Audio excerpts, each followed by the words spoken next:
Hello everyone, it is Monday, so it's time for my weekly draft video. That means we're drafting some more Amonkhet, so go ahead and jump in the queue and I'll be back with you when the draft starts.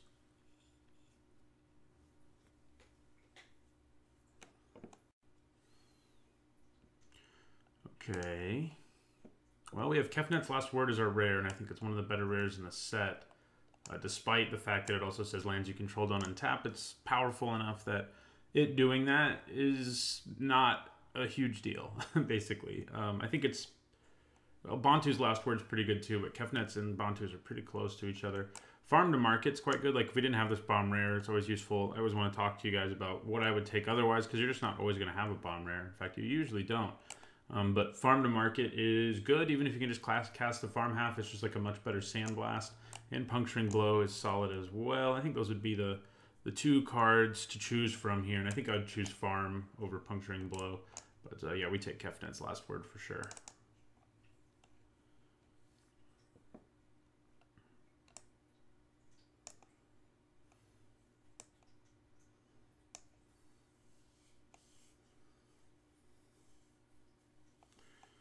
Oh, we got Hazoret's Undying Fury too. Too bad it's terrible. Poor Hazoret and poor Oketra's cards in that cycle are bad. The other three are all pretty good despite the downside they have.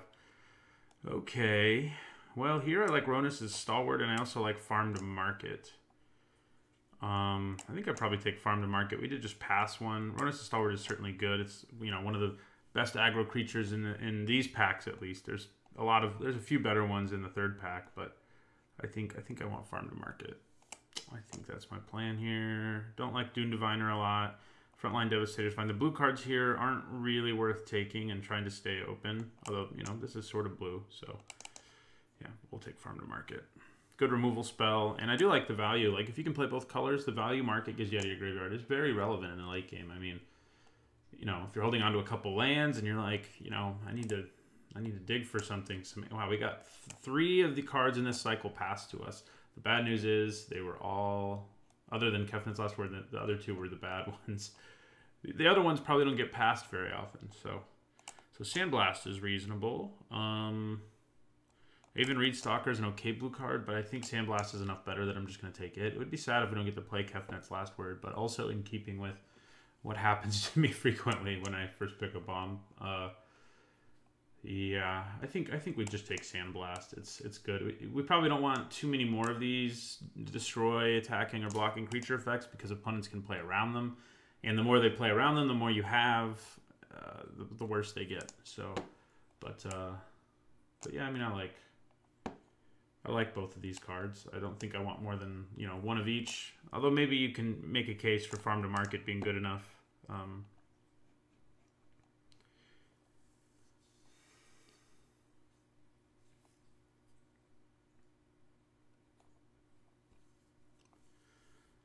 Yeah, I mean, it turns out if you tack on your lands don't untap to a mind control, it doesn't really matter. It is worth noting, like, you know, this probably isn't worth playing to get, like, your opponent's 3-3 unless you're just going to win the game. So there's that. So blue is not looking super open, which is what I was a little bit afraid of. Here we have some good stuff, though. I mean, I think Grizzly Survivor's solid, Signwhiter Nago's solid, and so is Dauntless Aven. I think I'm leaning towards the Aven. Yeah, I think that's what I'm going to go with. Since we already have 2 white cards. That's sort of what's pushing me there. So, and it's a fine one. It's better if we get some creatures with Exert, but, you know, worst case scenario, it makes one of your creatures have Vigilance, basically. And that is not bad.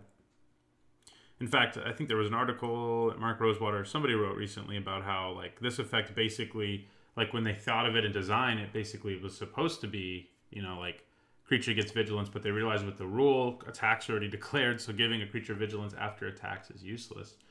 So they made it a little bit different. So Supreme Will's pretty good. Solitary Camel's fine.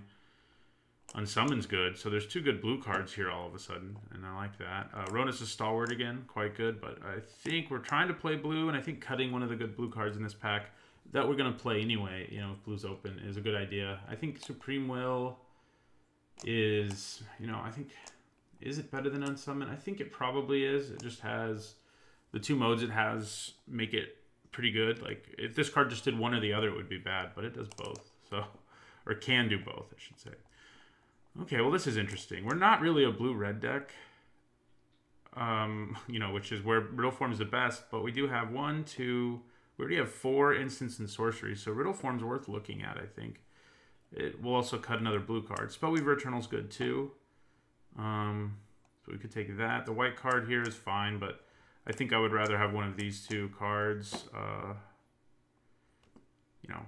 I'll probably have some zombies to make that easy. I'm thinking about taking Riddle Form. I haven't actually gotten a chance to play it yet. I'm recording all of these drafts far ahead of time, by the way, just FYI, but so I haven't gotten a chance to play with Riddle Form, and I do think it's better in blue-red, but right now I think we have a decent number of instants and sorceries, and if we can keep that up, we're going to feel pretty good. And here's an Unsummon, which I think I like more than Reed Stalker and Proven Combatant. So are we going to be a blue-white spells deck? Although white's not looking ultra open now, and blue's looking fine. Like Reed Stalker this late's a decent sign. Okay, so now I think we take a Mummy Paramount over Tragic Lesson. I just think it's a decent 2. You guys should all be over here. Okay. We can take a Manolith if we end up getting an off-colored bomb. Dutiful Servants is fine. Scrounger of Souls is fine, but I think I'll take the fixing here. I'm not going to play it unless I have a bomb of some kind. But so here we have Tragic Lesson. Granitic Titan's probably the best card in this pack. I guess I'll take Tragic Lesson. I don't think I'm going to play it, though. But Cutting Blue does seem worth it. Yeah, Catcher's Last Mercy made it all the way around, and it's not the worst sideboard card. I believe there was a draft I recorded. There was one. I just can't remember whether it was for this channel or the Ether Hub where somebody played it against me and ended up winning them the game, basically, because I bought them. I ended up doing like 50 damage to my opponent, but they had just gained so much life in the game that it didn't matter. So I said in my set review too, I think it's a reasonable sideboard card against the most aggressive decks who are going to be like flinging things at you and tapping things down and doing all sorts of reckless things to get the last few damage through. Casting Open Fire on your face, things like that. And then you're just like, Oketra's Last Mercy, and it's pretty brutal. Moloch. Well, if we end up blue-red, at least we have Thorn Moloch. White and blue both seemed reasonably open to me in that pack, though. Blue-white spells. Because that's a thing. Ooh. Angel Condemnation's, I think, what we have to take, which makes me sad because I do love Aerial Guide, but this thing's ridiculous. I have already gotten to play with it. So I've been lucky to get that twice. Another Dauntless Haven. I wouldn't mind Aerial Guide. I've seen like Wheel. I am recording this in the early stages of the format where I think some cards are underrated, and I think Aerial Guide is very good. As I said in my set review, and opinion has not changed. But Angel Condemnation is better. So we have 2 bombs at 4, which feels pretty good, right? We could definitely use some 2s, more 2s, and such. This card's really bad. So is that one. Okay, so do I just want to take a desert here? Haven of Enduring Hope's fine. I don't really have a need of deserts yet, but I could end up wanting them. And Shafet Dunes has a real effect. It doesn't look like we're going to be a super go-wide deck at this point, but Seer of the Last Tomorrow is not good. Swarm Intelligence isn't good. These 3 red cards are all underwhelming. And the 1 white card here is okay, but I think I'm going to take Shafet Dunes over it. Is that crazy? Is it a little crazy? I think it might be, but I'm not in love with the Haven of Enduring Hope, unless I have the horse that cares about life gain. I'll take the Dunes. It's sort of like cutting white, anyway, to an extent. Ooh, Aerial Guide. Razaketh. Yeah, we're taking Aerial Guide. Like I said, we don't really need another Sandblast. Aerial Guide's good. We definitely, right now we don't have a lot of great creatures to target with it, but at worst case, it's still a Windrake, and it's going to have all kinds of upside, so a lot of our creatures already have flying right now, but we're going to pick up more, especially like 2s that just don't have flying. So, we have a desert, so there's that. But do I want Unsummon more than I want Solitary Camel? Maybe. I do like Unsummon. I think I do. Yeah. We also have Riddle Form, which pushes me a little harder at taking another Unsummon. Ooh, Riddle form number 2. This is a weird deck. We're gonna take it though. I mean, right now we're sitting on. It's non-creature spell, by the way, but we're sitting on several. It is worth noting, with Farm and Sandblast, it's not usually gonna matter. Although making no, it won't. I'd have to do it during the attack phase, and then the Riddle form would be able to block. So that's, I guess, nice. But I think I'm gonna take another Riddle form here. But yeah, with the sort of narrow removal spells like Sandblast and Farm to Market, it's not gonna be quite as good, but it'll work. I mean, we may even play Tragic Lesson since we have 2 Riddle forms. I'm thinking about it. Also, you know, we have 2 pretty big bombs that if we can dig for them, you know, that doesn't seem like a bad thing.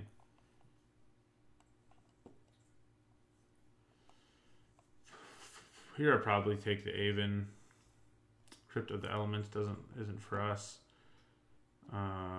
We could take Traveler's Amulet, but we definitely need some more creatures. So I'm going to take the Aven. Amulet would give us more fixing if we open an off-color bomb, but we're not going to get a god passed to us. You know, and one of the insect gods isn't going to get passed to us at this point. It's just not going to happen. So Disposal Mummy's fine. Desert of the True, but there's also another Aerial Guide, so I think I just take that, which, yeah. We do definitely need more 2s to feel good. I mean, we do have Unsummon, which lets you interact early, but it's way better if you can, like, unsummon something they're putting a cartouche on or something than it is to just, like, bounce their 2-drop because it's all I can do.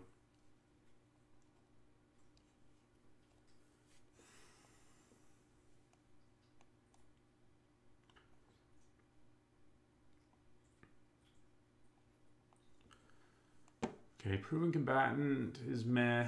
So is Disposal Mummy. So I might just take Proven Combatant because it's lower drop.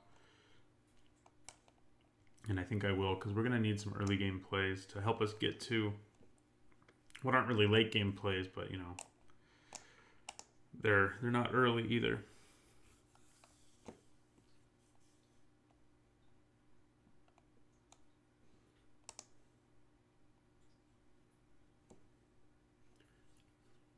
Are we going to pick up a camel or something that cares about a desert? Unquenchable Thirst? I don't know.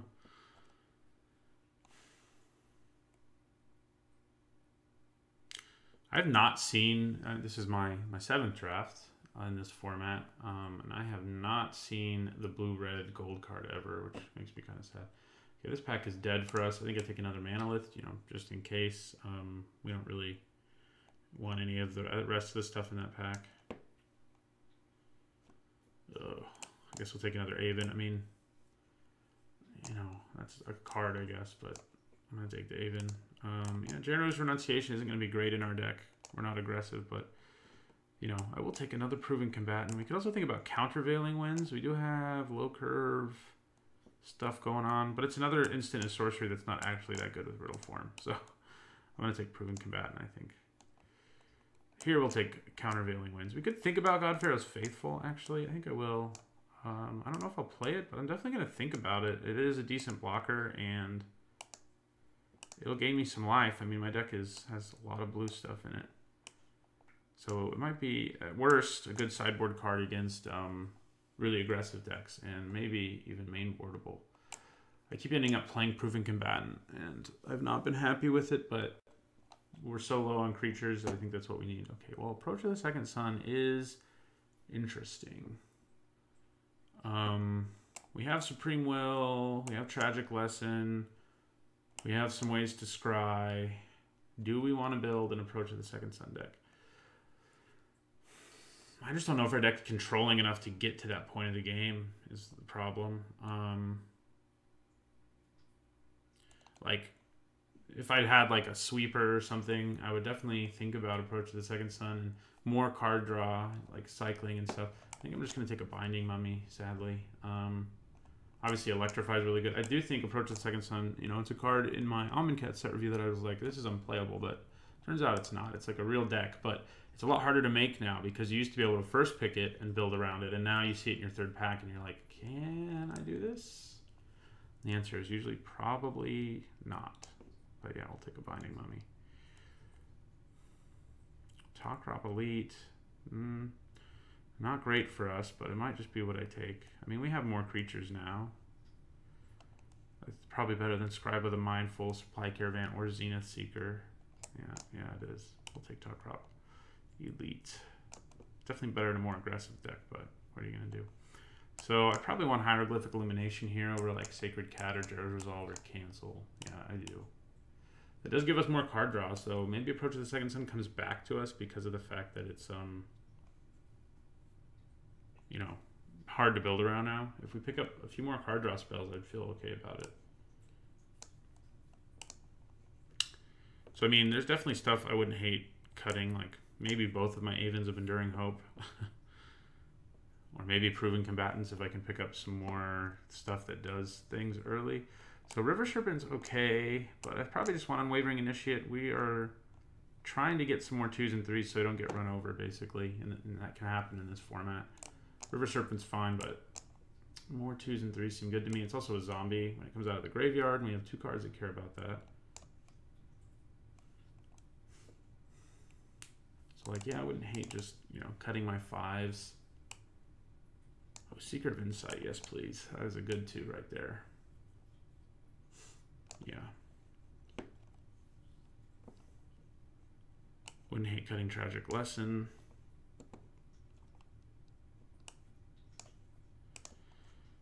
Yeah, and again, yeah, if I could pick up some more 2s, I will just lose Proven Combatant too.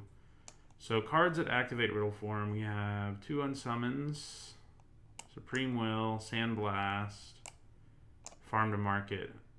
I mean, we have 9 cards basically that activate it, but 3 of them, or 2 of them, we aren't usually going to be wanting to use on our own turn. And using Unsummon on your own turn is not great either. Okay, well, can't pass Angler Drake, right? I mean, that thing is good. It is a 6, but it's the kind of 6 that can just pull you ahead. Our power level in the late game, or mid game and later, like the Angel and Kefnet's Last Word and Angler Drake is all very, very good. I think I will end up playing Godpharaoh's Faithful. I think I might like it more than Proven Combatant. I've had a lot of bad beat stories with Proven Combatant. I like play it, and then my opponent plays a Trampler, and I just want to blow my brains out. So I've been kind of unlucky. And I guess what's happened? Oh, come on. Why? We have the 1 Manalith. I want the Enigma Drake so bad, but I think we're just going to take an Anointer Priest, who's another reasonable 2. It's not anything exciting, but it's another creature that helps us not die in the early game. We definitely don't have a lot of exciting things to give flying with Aerial Guide, like, you know, Unwavering Initiate's the most exciting thing we have at this point. Which is, you know, reasonably exciting. So, you know, almost a Sarah Angel once you get Aerial Guide involved.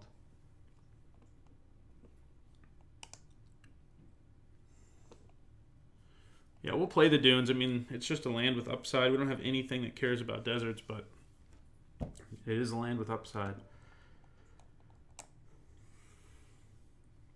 Okay, do I want Cartouche of Knowledge more? I think I do, more than another Hieroglyphic Illumination. We do already have several creatures with flying, but they don't all have flying. I mean, even giving Proven Combatant flying and like turning Real Form into a creature for a turn is great. It's also a compulsory rest, though. I kind of looked that over. I'd rather have the removal or the Cartouche. I think I'm going to go for the removal. Yeah, we're going to go with removal. It also triggers, you know, Riddle Forms and Seeker of Insight. So that's good. So I'm going to cut 1 Proven Combatant at this point. Devoted Cropmate, sure. I mean, yeah. I think it's better than Illusory Wrappings. Even though Illusory Wrappings can trigger some stuff, the Cropmate's a fine card.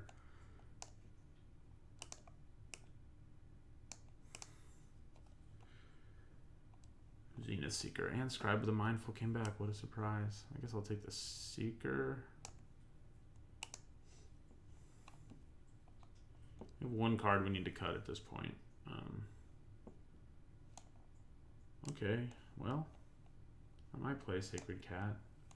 It's kind of like, you know, Proven Combatant, though, where if you play it and your opponent plays a creature with trample, you're just like, great, great, great, great. That was fun. We do have the Anointer Priest, and Binding Mummy, and Mummy Paramount, who all like Sacred Cat. Oh, whoopsies. All like Sacred Cat. Yeah, we're just going to take the Excavation. Sure, we're not going to play it, though. It is white and a zombie.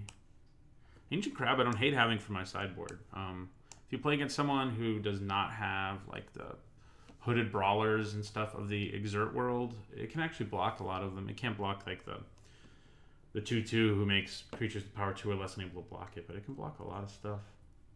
Okay, so let's group creatures separately real quick. We definitely don't have a ton of creatures, but I think we have enough. I'll probably cut one. And it's probably one of these 1-drops, because we ended up with 4 2s in the end, which I'm happy about. Not to mention, we have the Unsummons to interact. We can play Riddle Form on turn 2. And again, we have 9. We don't want to cut anything down here. Having 9 ways to trigger, 10 really, to trigger it is worth it, for sure, is enough. Do I like Sacred Cat more than Proven Combatant? I don't really like either of you. And I actually probably have to cut 2 cards, by the way. So,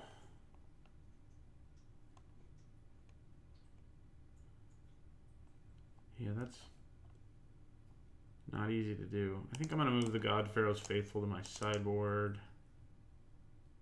Yeah, and also cut Proven Combatant. It does leave us with only 5 things to do in the early game. Well, more than that if you look further, but I think that's probably enough. Seems reasonable. We do want to put in Sheffet Dunes, which gives us 1 white source. And we're pretty much even, although this is more of a white card than a blue card. Yeah. I think that draft went reasonably well. I never felt like the colors we were in were just gone. I did early, but I think it was just that the packs didn't have a lot. Yeah, 8/8 is probably where we want to be. And yeah, this is our deck. It seems like it's going to be a fun one. We have some bomby stuff. And, playing Riddle Form in a blue-white deck is kind of silly, but hey, we'll see how it goes.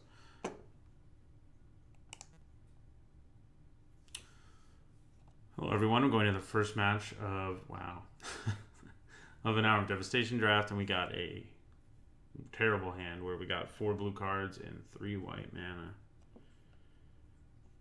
Yeah, we're mulliganing that for sure. I guess we keep this one and just hope we can draw into some action. Yeah, I'll keep it.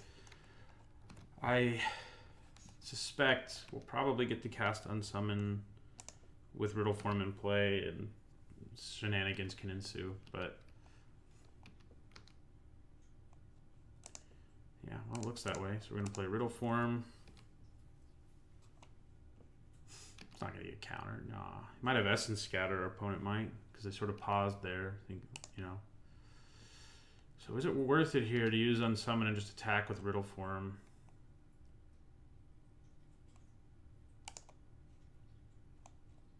I don't think so. I should have played an Island, incidentally, so that I could use Unsummon and Scry, but, it's me, so don't think these things through.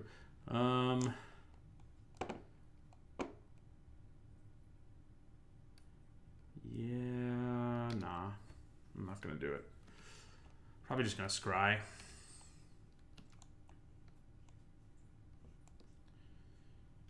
Our opponent probably pumps a mana into it and does 3 to us, and I think I'm okay with that. Yeah. I mean, we could still unsummon it here and get a little bit of value, but it doesn't really seem... Wouldn't have a major impact on this game, I don't think. Okay, so our opponent's holding up counter magic almost definitely. Putting that on the bottom.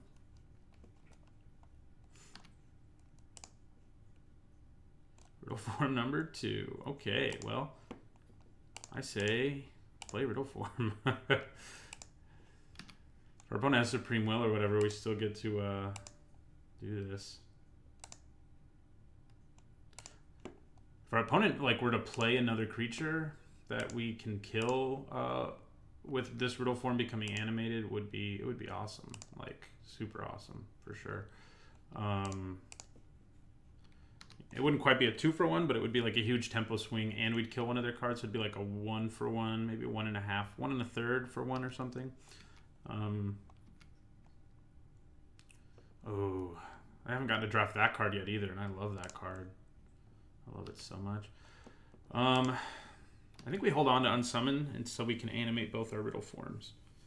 And we'll probably use it on the striker. But, yeah, we don't really want to help them load their graveyard with more things, I can tell you that much. Yeah, so do the damage. But this card is just such an engine when you really get it going. He has a creature in play already that has Eternalize, and he has an Embalmer in his graveyard now. They're all going to draw him additional cards. It's messed up. It's a messed up card.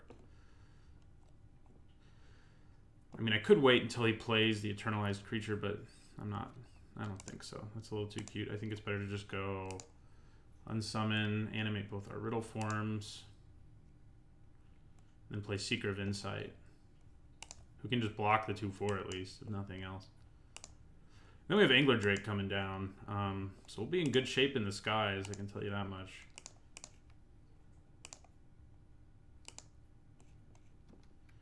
Drops our opponent to 11. Whatever opponent's mono blue or something else.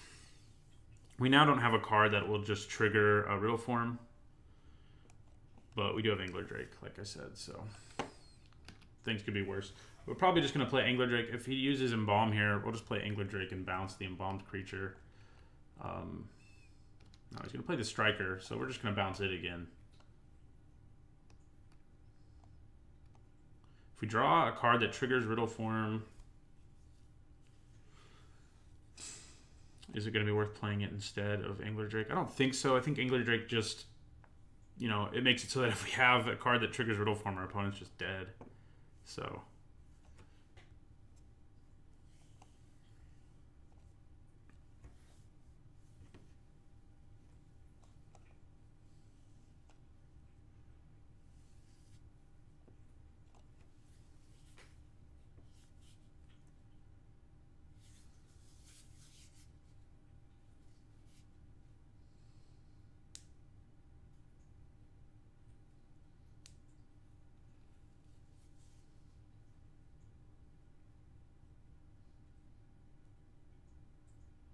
like, we drew a land, so yeah, we're just gonna Angler Drake it up. I was gonna say, if we drew Kefnet's last whatever whatever it's called right now, it would actually not be great. I wouldn't really want to pay that big of a cost for stealing one of these guys. It's just not gonna be worth it. Yes, I will use Angler Drake's ability.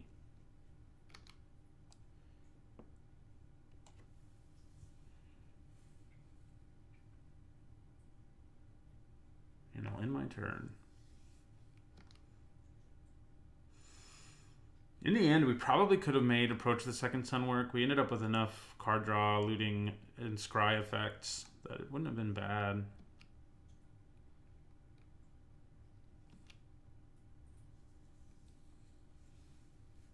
Kefnet's Last Word, I think that's what it is. Cannot remember the name of that cycle off the top of my head for some reason. Other than Hazaret's and Dying Fury, and yeah, it's just terrible.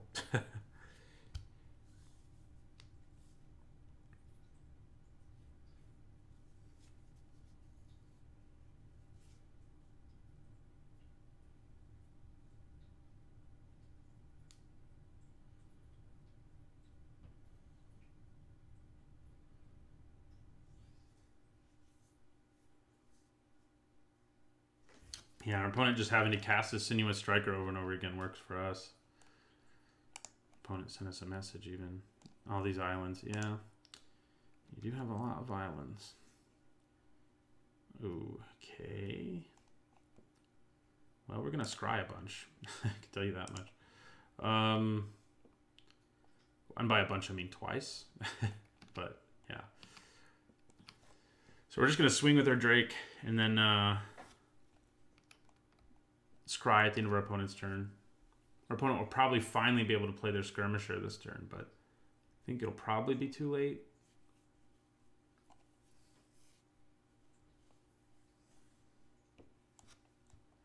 Most likely. So get in there. Our deck definitely is a little blue-white Skyzy. Just has a spells sub-theme. Ah, well. That complicates things a little bit. Not a ton. Because we also get to bounce something again. So, you know, it does take away our clock in the sky, though. Yeah, we're just going to take this. It will be 3, I'm guessing. We go to 11.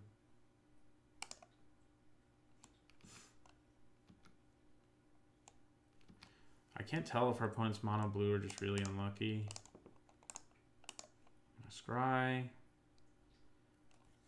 So if we can draw an instant or sorcery, aerial guide. 3, 4, 5, 6. I guess we're fine with aerial guide. We're not going to be playing it this turn anyway, actually. So let's put it on the bottom.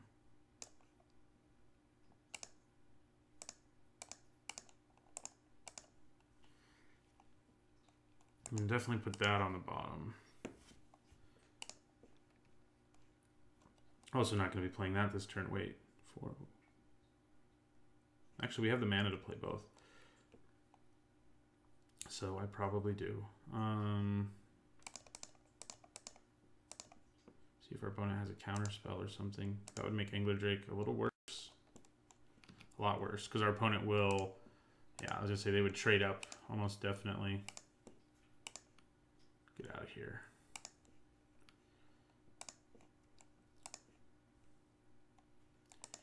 And then we're going to play Anointer Priest as well. Do we have enough instants and sorceries for 2 riddle forms? I don't know. Especially because 2 of them are attacking or blocking.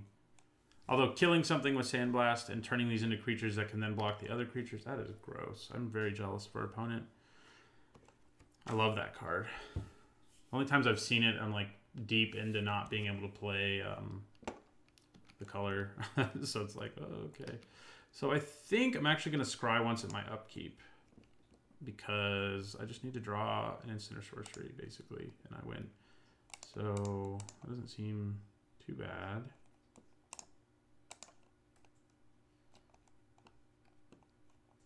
Ooh, yeah, that'll do it. No, it won't, because we tapped our blue mana. We're still going to leave it on top, though.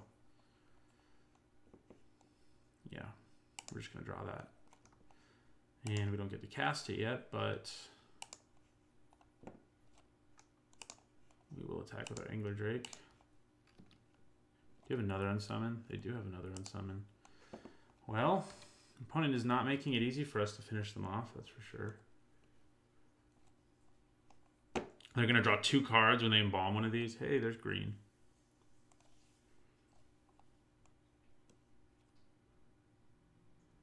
Okay, well, we can bounce that, so I'm not super concerned about that. We can also just steal it, which might just be better. We drop our opponent to 1 and steal a decent creature.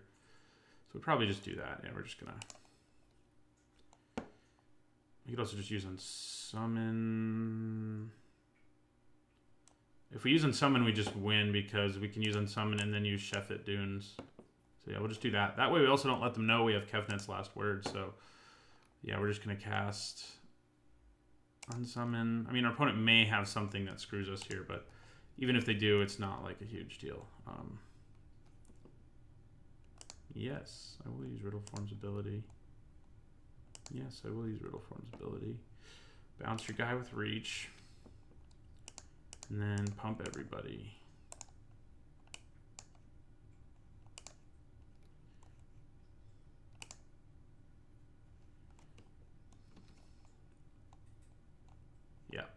That did it. And they're not aware of one of the bombs in our deck, which if you don't have to show your opponent that, it's pretty nice not to. Although this is the kind of card that can kind of get into some opponents' heads where they're just like, I can't play my best creature. Which is not how you should play. You just have to hope they don't have Kefnet's last word. You can sort of play around it, though. Like, if you're aware of it, you can sort of play a creature that's good and, like, bait your opponent taking that and then play an even better creature. And if they don't know I have it, they're less likely to do that. So I think that's reasonable. What's going on in my messages here? Yeah, we're does this seem like God Pharaoh's faithful? Nah. Did not seem super aggro, but opponent also never drew green mana, so who knows? Magic Shuffler's been so bad this morning. This hand, huh? We're on the draw, so I think I'm gonna mulligan. Okay, this is solid. I don't think I actually want Riddle Form this time. I just want to get out Angel of Condemnation and just like end it, basically. Yeah. I would rather draw more lands, is what I'm saying. Get our turn 1 Sacred Cat, turn 2 Binding Mummy. That's a thing. We also have Unsummon. Skirmisher. Okay, well, I'm going to attack into your guy, and I'm pretty sure you're just going to take it. Could be wrong. Yeah, you take it. And we did draw a second white, which is good. I was a little worried we might not for playing our Angel. So we need to draw... We have 2 turns to draw the land we need to play Angel on turn 4. So, yeah.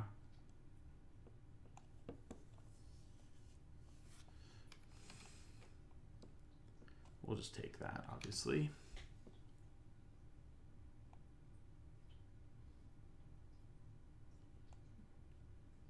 Harrier Naga. That's annoying. Do I just end my turn and leave farm and unsummon up? Or do I like bounce this now? I think it'll be better to bounce it later. Yeah, I'm just gonna end my turn. I'll definitely block the Skirmisher with my Sacred Cat, incidentally. You know, just sort of trade them. God, your Vizier's the Anointed. Not cool. I'm jealous still.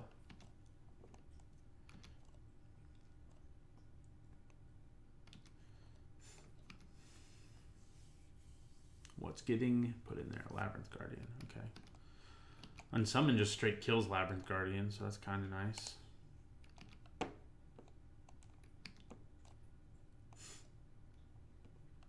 Yeah, I'm just going to block that. Well, it's less good to block it right now because of stupid Vizier. It'll draw him a card when he uses its Embalm. I'm just going to take 1. I mean 2, rather. Whatever it is, I'm taking it. Okay, can we draw a land? Yes. So, our opponent played their sweet card on 4. Let's see if they can deal with my sweet card on 4. They might be able to. Playing a Cartouche would be pretty brutal. The Cartouche of Strength, specifically. Especially because we have Unsummon, and if we could actually interact, we would. But I think trying to get this out on turn 4 and just saying, can you deal with that, is a good idea. And the answer looks like the answer is that they can't, at least not immediately.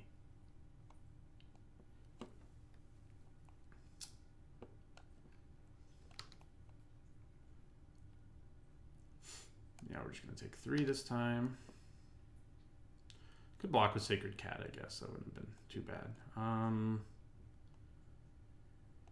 Okay. Well, I think we definitely attack with our Angel.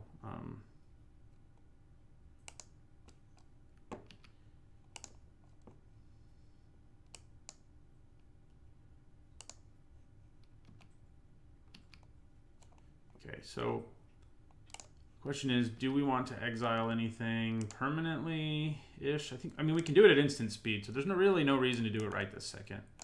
So I think the answer is no. Opponent has a ton of mana, by the way. Maybe we should have unsummoned Weaver of Currents to avoid the stupid amount of mana our opponent's about to make. But we do have an Angler Drake. We do have to draw another land for it. Yeah, that is a lot of mana. Oh God, it has hexproof. Okay, all right.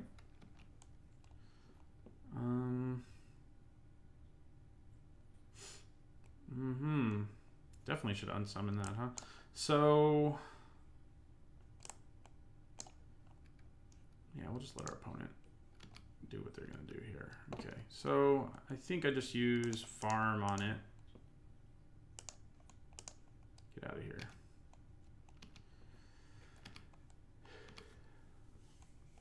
Good news is we can block Scaled Behemoth twice with Sacred Cat, so I like that part. Okay, Aerial Guide. Doesn't seem bad right now. We do have creatures who wouldn't mind being able to fly. And more damage in the air is definitely a plus.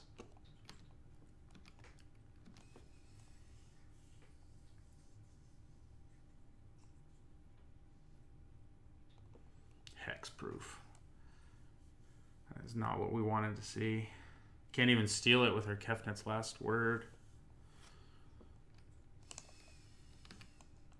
Okay, so we're going to attack. Get in for 3. Play Aerial Drake. At this point, we're just trying to kill our opponent in the sky. Our opponent might have... we know they have 2 unsummons at least, just like we do. But so that could happen at some point. And be pretty good for our opponent. But yeah, we'll play Aerial Guide. Do I just bounce the Weaver this second? I don't think so anymore. I feel like the damage has been done. Could be wrong. Oh, here comes an unsummon. Yeah, that sucks. That does suck.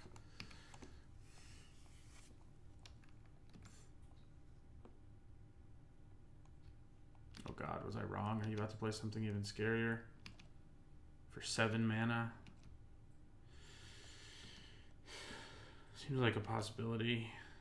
I hope it's just a sandworm, though. That I can just bounce with unsummon. That's what I'm hoping.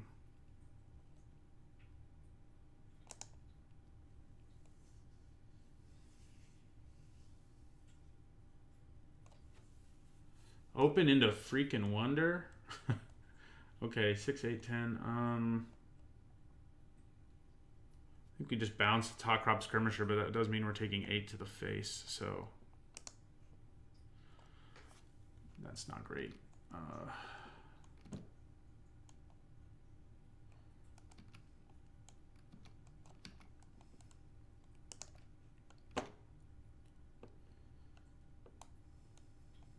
I think keeping our opponent from drawing a card here and taking 2 less damage is worth 1 mana. Don't want to bounce this just because of the shenanigans, but we go to 6 here.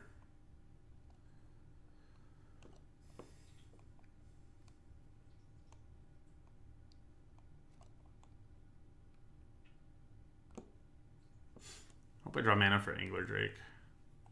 That's what I'm hoping. Did not. We have Sandblast, though, which doesn't do a whole lot. So I think we just play our Angel again. Yeah, we're in trouble in this one for sure. I'm going to attack with Aerial Guide. Just get in for 2, drop opponent to 11.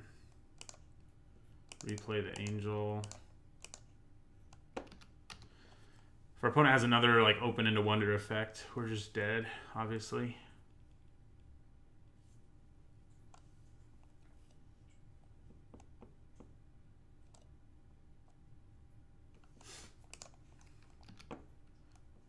We're just chumping that and taking the other one.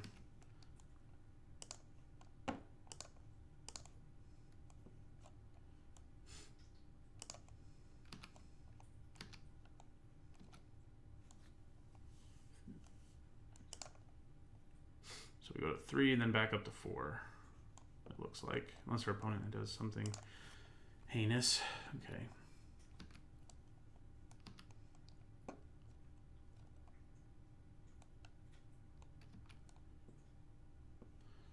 He's had like Vizier's in play and like never really been cashing it in, and now he's going to. The engine is online.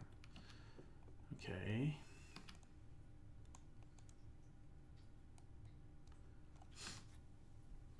Why you gotta play creature with flying? Why you gotta do that? Okay. Well.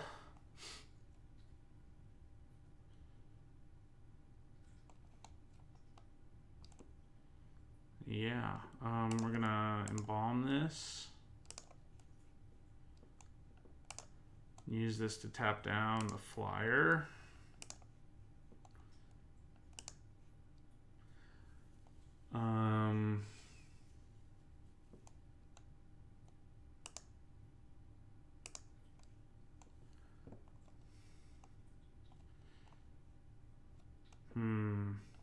Yeah, I mean, I think we attack with both. Means if we can make it to the next turn, which is not a guarantee. Double flying. So the question is it better to play Dauntless Aven here or to just use Angels of Condemnation's ability to exile something? The thing about the Aven is it gives us more damage in the sky. Our opponent has 6 attackers, and we'll be able to block 4 of them and not die, plus gaining a life. So, and our creatures, most of them won't die either. So I think it's better to play the Aven. Probably should have left up blue to bluff on summon. This is going to come down to, like, if our opponent has Overwhelm, we're just dead, obviously. If our opponent has a lot of things, we're just dead. Opponent can also gain life with their River Hoopoe, which is another card I'm jealous of. I'm just jealous of all the blue-green decks that I haven't gotten to play yet. And this is a good one. Once our, this game our opponent got both colors, so. I mean, we can swing for 9 in the air next turn. We do have Ripper Hoopoe in the way. If we draw mana for Angler Drake, it won't be in the way, obviously, but... Okay. So, I think we just do what we did last time. Let the Sinuous Striker hit us. Drop us to 1 in this case. Yeah. Well, the 2, actually, because of Sacred Cat. If our opponent has a trick or something, we're dead, obviously, but... I think it's worth that risk. So our opponent has 4, 8, 10 mana, so he can gain 4 life, go back up to 10, and we can swing for 3, 5. We can only swing for 9 in the air, so that's not good. That is not good. Our opponent didn't pump their guy. They want to hold on to the 10 mana they have. Disgusting.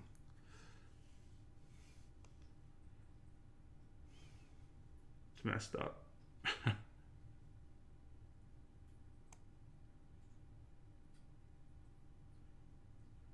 Messed up.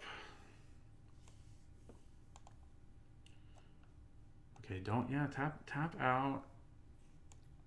Yeah, just don't use that ability again. Play a spell now and we can maybe kill you if we draw a card. Damn it. Damn it, I say.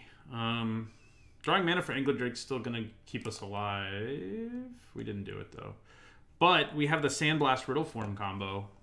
That's a thing. Or something. I think just our Angel can attack now. We're in the disaster area here. But for real, Riddle Form plus Sandblast is going to be pretty nice. But that Hoopoe is going to kill us. I mean, our opponent's just going to gain so much value. So much. We could exert and get rid of it. Worth thinking about. But also quite dangerous.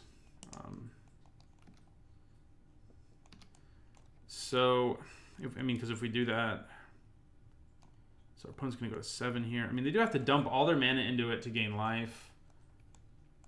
And we're holding on to an Angler Drake, so it's better than it sounds. Yeah. I think we're just going to pass, and we'll be able to Sandblast plus Riddle Form. Our opponent goes to 7 here.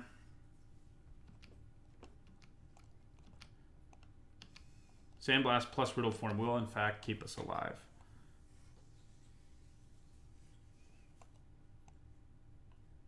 Because we'll actually be able to block 6, kill 1 creature, and block 5. Oh, God. Do we still survive? I think we do still survive, but not by much. And we lose one of our important permanents. Okay, well, sure. It doesn't lose us the game this turn, but I feel like bouncing that is going to lose us the game in the long run. Bring the thunder. Yeah, attack with everybody. Yeah, that's a good plan. So who do I kill now? Now I have to like lose creatures too, like more of them anyway. I think we Sandblast River Hoopoe, sadly, and then block. No, if we Sandblast River Hoopoe, we don't survive.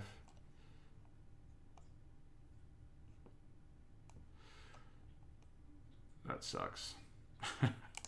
Okay. Oh, our Riddle form is going to block River Hoopoe. That's right. That's right.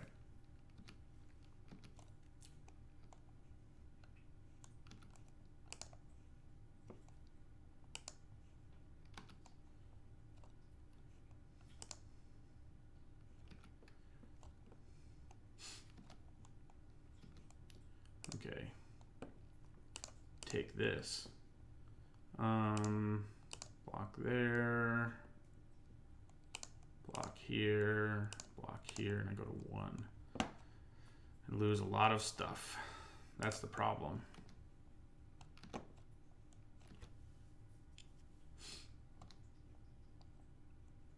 Yeah. That's not good. Does Kefnet's last word get us back in this thing at all? I don't think so. And we drew it too, but we can steal their creature, like their 4/4, and this becomes a 3/3, but then we're just dead. So, all right, that was a close one and a long one. So, yeah, I don't think there's really anything we want. Although Proven Combatant is certainly not bad against the 6/7 hexproof because it can just block it, just like Sacred Cat can. Next time I need to bounce that stupid Naga that ramps our opponent. Because that was bad. Giant hexproof creature. I would like to play first. This is solid. We have our Angel again, who's been unable to dominate as much as I would like, but she's been good. Mostly just been a 4-mana 3/3 with Vigilance who can sort of threaten activation, but you know, that's a thing.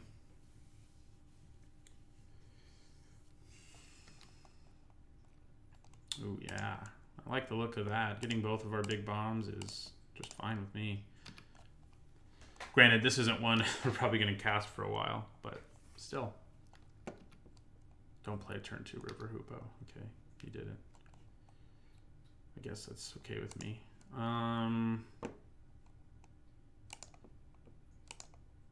I'm just going to play Anointer Priest and then Angel of Condemnation again. The Anointer Priest can block Labyrinth Guardian, so there's that.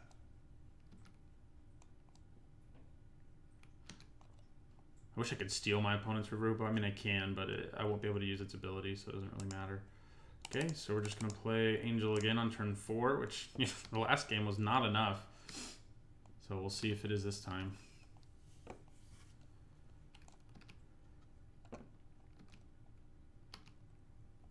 Probably play Riddle Form and Seeker of Insight next turn,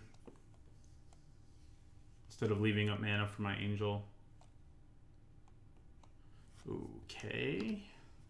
Not a huge fan of that card, but on this board state, it's pretty good. It's pretty bad against our Angel, though, because our opponent will have to keep re-equipping it. So this is just spell. Yeah. So do I just leave mana up for my Angel now? I think we probably do. Yeah, I think we do. Because if we just fog that every turn and keep swinging for 3, we're in pretty good shape. Would be nice to draw another mana so I could play like one of my 2s, but yeah, not happening, obviously.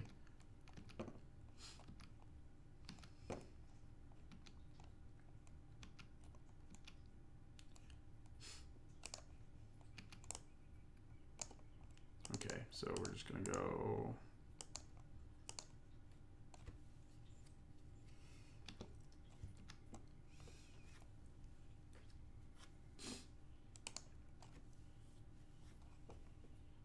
And I think we block with Anointer Priest here. Yeah, we do. Because he can pump it, sure. But both creatures will die. Yeah. And that's what he's doing. It's cool with me.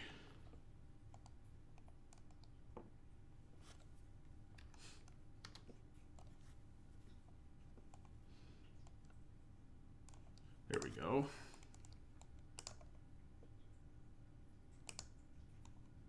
I think I play my Seeker instead of Riddle Form. I mean.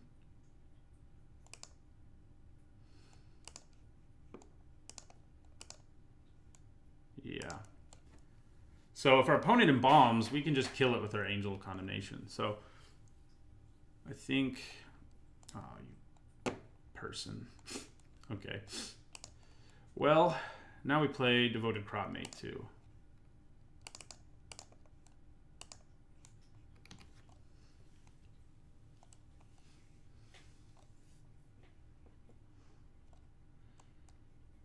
Okay, our opponent just decided to scoop. I guess they're just like dead to Angel of Condemnation, and they sort of are. So, yeah, I don't know, that third match. I don't know if our opponent should have scooped so early. They did draw a bunch of lands, but there was a lot of game left. So on to the next one. Hello everyone. We're going to the second match from our Devastation draft. We are 1-0, and I think this is probably a hand to send back since we're on the draw. We have ways to interact, but we don't have like anything else. So, although Farm to Market is it does make a hand like this a little better because we can dig deeper in our library, but this is better though for sure. So yeah, we'll keep a land, sure. We have 2-drop, 3-drop, and 2 ways to interact earlier than that if we have to.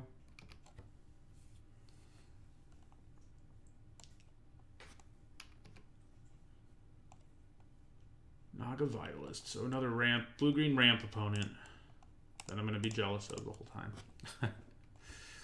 Okay, so Anointer Priest. Both of our unsummons are in our hand. I like that part. Seer of Tumbling Sands. Their opponent seems like they got there on ramp, huh? They're going to have 6 mana next turn. That's fun. Good news is we have Sandblast, but still, that's not ideal. We're going to play our Initiate.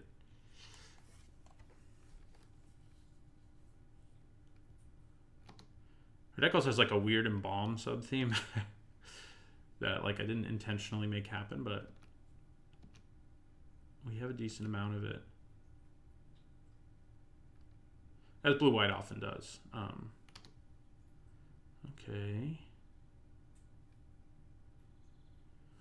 Alright, so I think I attack with Unwavering Initiate. We see what the opponent does. If they like double block, we unsummon the creature we'd care less about for sure. But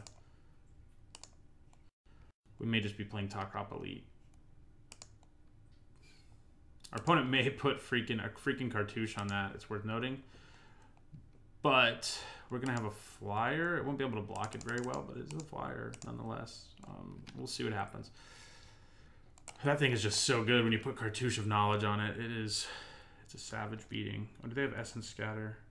Don't have Essence Scatter. Oh, you don't even need. You can have Supreme Will. You have 3 mana up.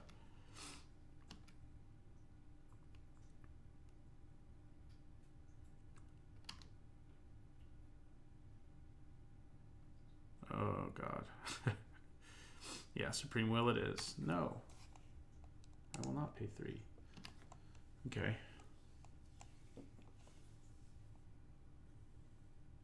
Something big and scary with all that mana, I'm sure. Oh my God. That is messed up. And I don't really want my opponent to get that trigger a second time. I'm so jealous of my opponent.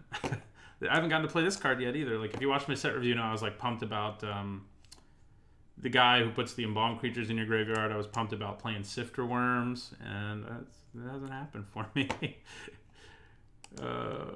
Ooh, and they just gained a bunch of life with a split card. And Unsummon is so bad against Sifter Worm. I need to draw compulsory rest or something. I can kill it in conjunction with blocking at least, but that is not good. I'm gonna have to use sandball. I'm gonna have to like 2-for-1 myself. And who knows what else is lying in wait in our opponent's hand to be cast. Jeez.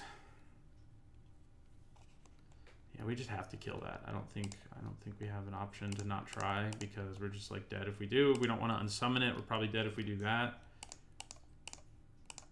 So let's give this a shot. Looks like it's going to happen. We are going to take damage in the process, of course. But we did kill the thing. And that is good. No, thank you. I don't want to tap it that way. There we go. Gain a life off of Embalm.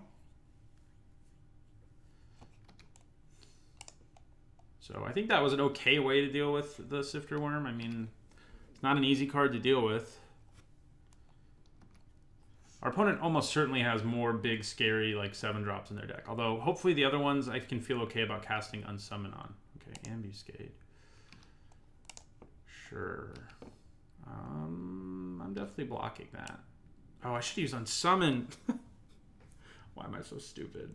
That was bad. Unsummon would have been so good right there. We're going to take the Afflict damage. Oh. Punt City. I was going to say, if I draw a land right there, it's what I deserve. Because I really screwed that up. My creature would still be alive. And they would have just lost a card. So, yeah. Face palm. Gonna have a 3/4, which is quite beefy.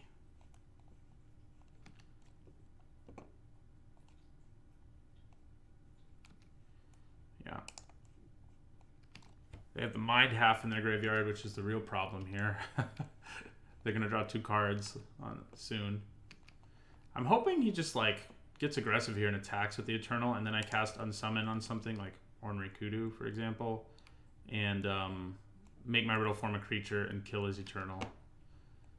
No, it's not going to happen. But we're going to Unsummon Ornery Kudu and then Scry. I'm not going to use its ability. What's the point?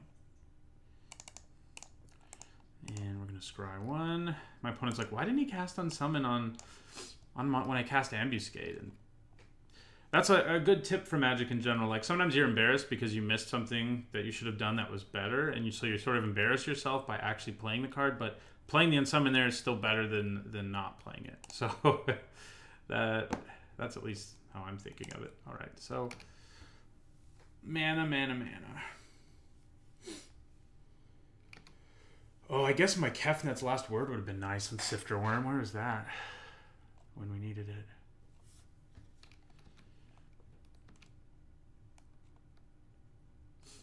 Don't play another Sifter Worm. I will cry. Oh no, you're just minding.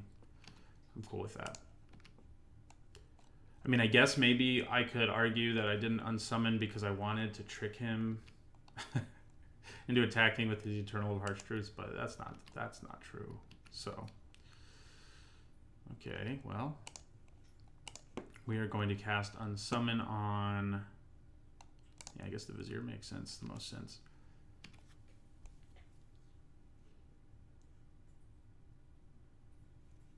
Yep, untap a land.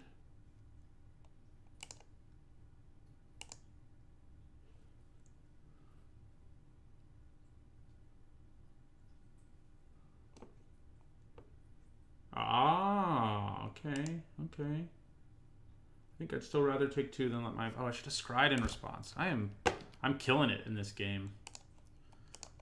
I'm doing it. I'm doing such a good job. Definitely should have scried in response because I had the mana to do it twice. God.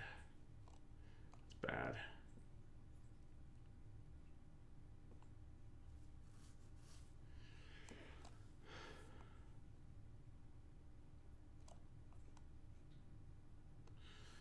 Bye-bye, Naga Vitalist.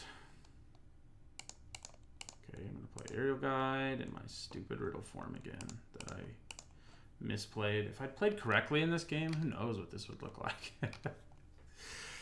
Probably looked pretty good.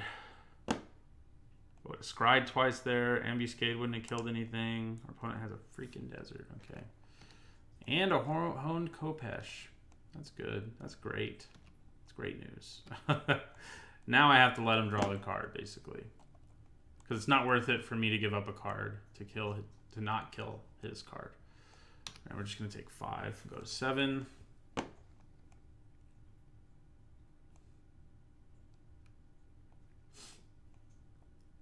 This nonsense is going to happen at some point, especially with a creature with trample in play. I have thrown this game away. Maybe. I mean, our opponent probably still would have won given what has happened here, but okay. We have a lot of scrying to do. I think we're just dead, though. This gets trample. I mean, it has trample. Oh, actually, after our opponent... No, it'll be in his graveyard still, yeah. So it'll be 7-4 with trample on its own, and then I have to deal with both of those as well. So I'm pretty sure I'm dead. But I guess we'll make our opponent do it. That was some of the worst playing I've ever done while recording. So I hope you enjoyed it. 2 really big mistakes. The Ambuscade one being the biggest one.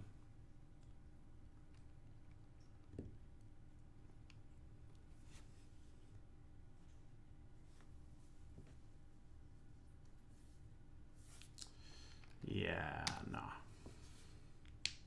Although, honestly, maybe I should have attacked. No. I have to try to survive.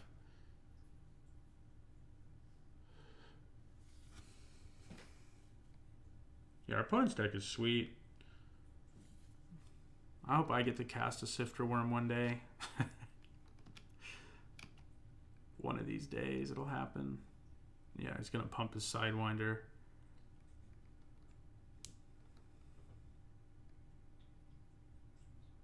He's going to play Harrier Naga first. Oh, he didn't pump it. So we have a chance. Not much of one, but we have one. So, see you later. See you later. So we take 2, we just take 4. We also kill the Sidewinder if he doesn't have a trick.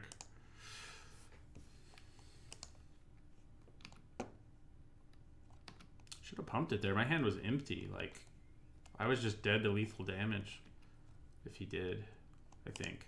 I didn't actually count, but it seemed like I would be. No thanks. And also no thanks. What do we need? Kefnet's Last Word would keep us alive for one more turn, so I guess I'll scry at my upkeep.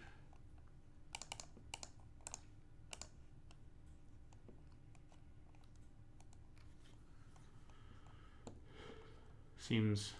Oh... That doesn't help us. Yeah, we're just dead. We're still dead because our opponent has too much stuff going on. So I think God-Pharaoh's Faithful actually looks good here. Our opponent has a lot of like 3/3s, 3/4s, stuff like that just won't be able to crash through God-Pharaoh's Faithful. Maybe we cut like Dauntless Haven.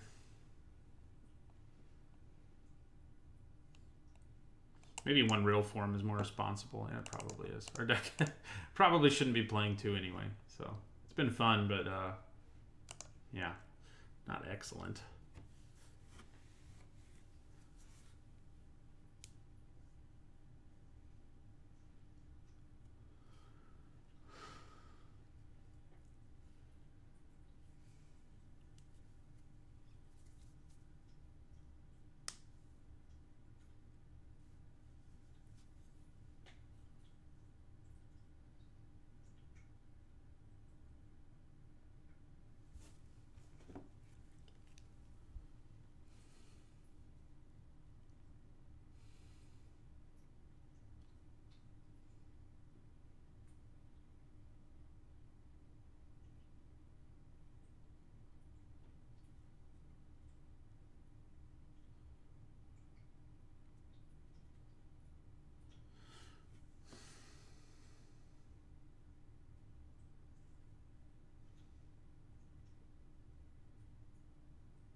Okay, we do want to play first. I think this is probably a mulligan, although it's not terrible. Maybe I do keep it. I do have to draw white mana or be in like a lot of trouble. I have good spells, I have good stuff to do.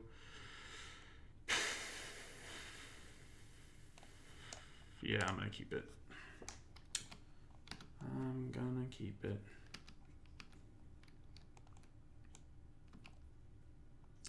I haven't managed to get a trophy in this format yet. I have 2-1'd it a bunch of times, and I have like 1, 0, and 2. That's basically what I've managed. Oh, I still have a hold on map. What I've managed to do in this format so far, which isn't terrible.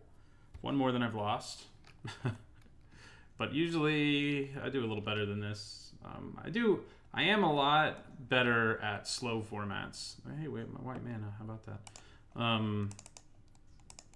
You know, like an Eldritch Moon and stuff. I don't know. That's my limited rating got above 1800 for like the first time ever in Eldritch Moon. That is not good news. The opponent does not need to have that good of ramp. Ugh, it's not right. It's not right. All right, we're gonna play Aerial Guide. And faster formats. You know, I wasn't. Amin Ket ended up being a really fast format, and I was. In the early going, when people thought it was a slow format, I was doing well. But after people figured out the format, I wasn't quite as good at it. My own inclinations, as I'm sure you know if you watch my videos, is to be more of a control, mid-range, at least, player than it is to be an aggro player. Which is funny because when I started playing Magic, I was playing Goblins. But I think I'd be more comfortable with aggro, but I don't like it enough. Okay, so we can do some silly riddle form things. Potentially, anyway. Maybe I just play Angel of Condemnation now. I probably do just play Angel of Condemnation. So we're going to attack with Aerial Guide.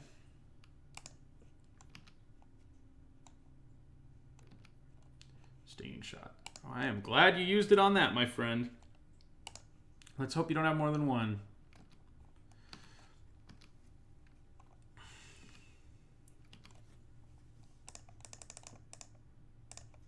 Oh, whoopsies. I'm going to have to take 1 damage.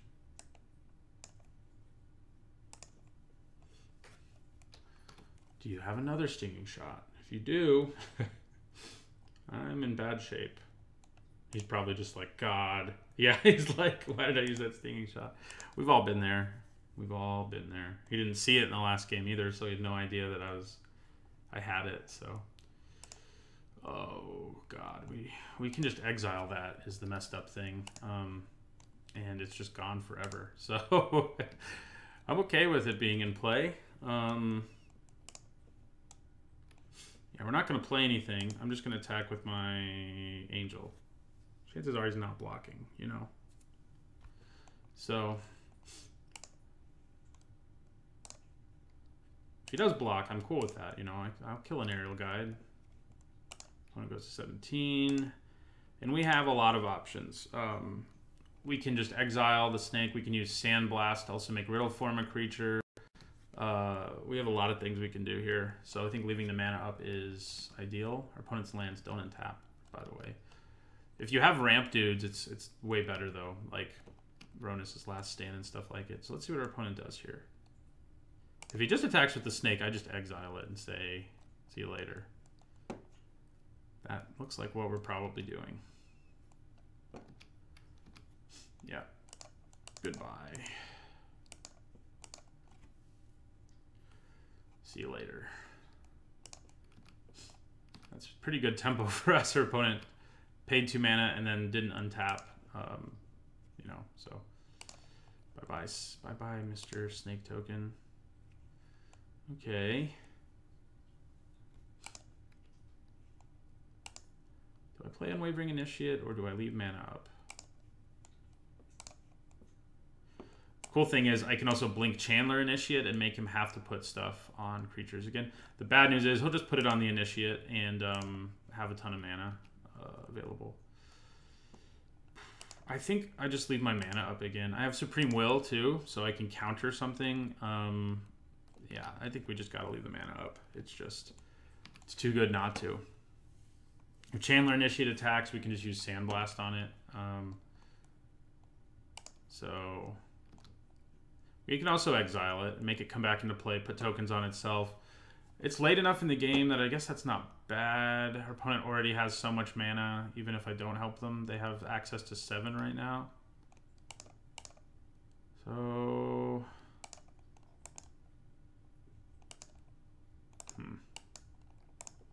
You know, in this case, I think I actually want to leave mana up for Supreme Will, and I'm just going to take 3. Just going to take the 3. Because if our opponent plays a Sifter Worm here, we're in trouble. If we can counter the Sifter Worm, we're going to be pretty happy.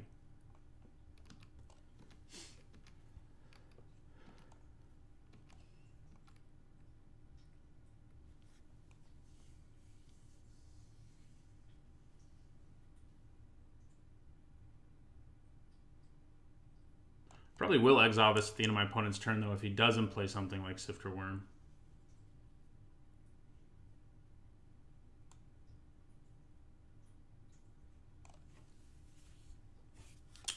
Yes, we take 3 to the face.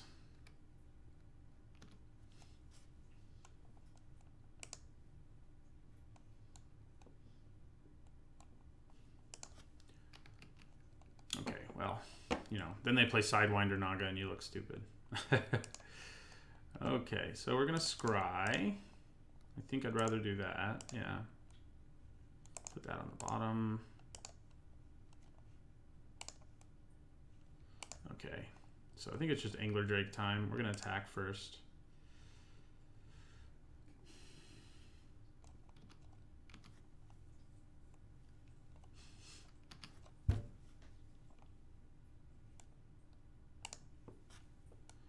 Attack.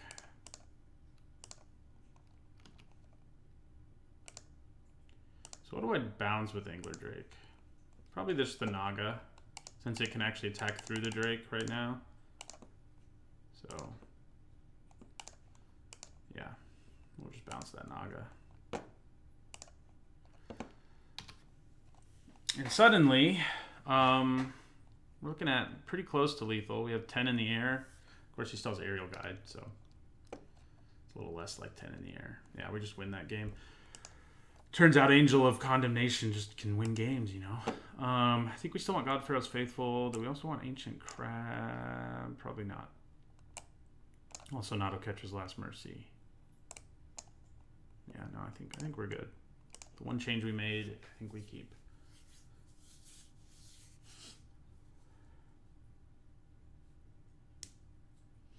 But anyway, I'm hoping Ixalan is a slower, or at least medium range format. We've had, you know, Kaladesh was relatively fast, although I did okay in that format.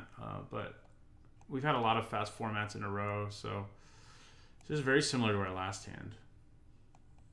Let's throw on the draw. I think I'm going to mulligan. And this one is better, I think. Yeah, we'll keep the U on top.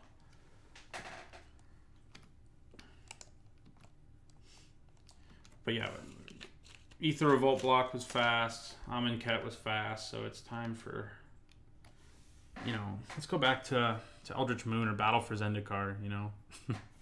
Those are formats that I was very good at, just because, again, my own play style. Play the island. I doubt we're going to want to unsummon anything, but may as well leave us the option to do so. Yeah, I didn't even play anything, so we definitely don't. Yeah, I guess we just play Riddle Form.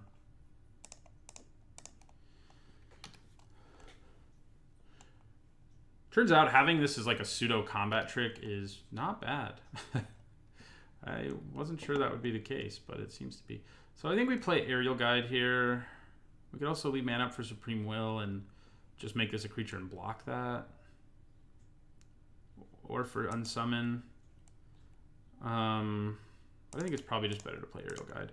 We'll just block the Eternal, take 2 from Afflict, and not let our opponent draw a card. If they kill our guy, then that's kind of a problem. But we do have Unsummon, so if he uses a cartouche or something, we can at least get rid of that. But yeah, we're just going to block. If he has a trick, he has a trick. Yeah, he doesn't. We're just taking the Afflict damage. This has been a little better than I thought it would be. I had it as one of the better blue uncommons, but I thought there was a pretty wide gap between it and some others. Okay, so I'm gonna attack with Aerial Guide. Maybe I just don't though. No, yeah, I do. And play Seeker of Insight. That's my plan. Yeah.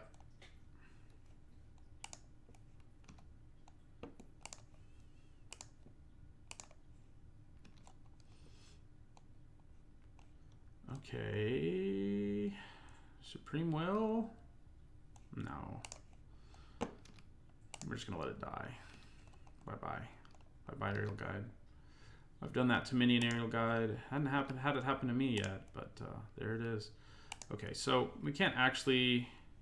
Well, yeah, we can. We can play our Dauntless Haven and feel okay about that. Because we can Riddle Form. We can unsummon, like, the Reed Stalker and use Riddle Form to block Eternal of Harsh Truths. I think that's just what our plan is here. Yeah, so we're going to go unsummon... Opponent can, of course, flash it back in, but it doesn't really matter right this second. So, see if our opponent has their unsummon. Okay.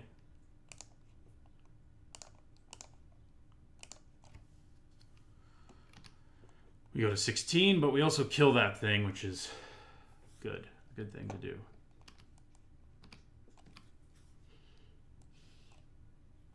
We also know we can't really attack with our flyers. We can use Supreme Will, though. I mean, well, now we can attack with our flyer without being too worried about it.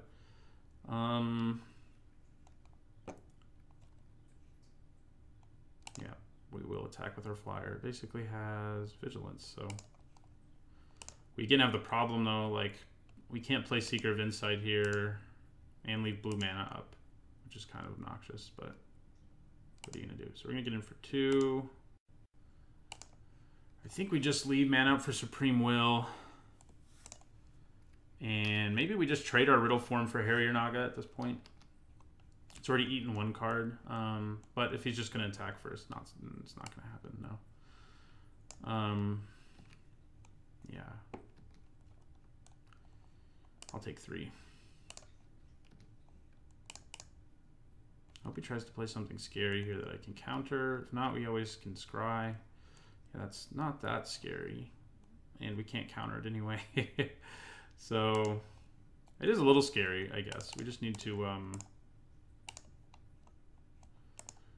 we do kind of want more blue mana, but we'd rather have something that can answer this snake at this point. And that is not it. Okay, Dauntless Haven's going to attack. Good news is, we have 2 islands. I mean... We wanted that to happen.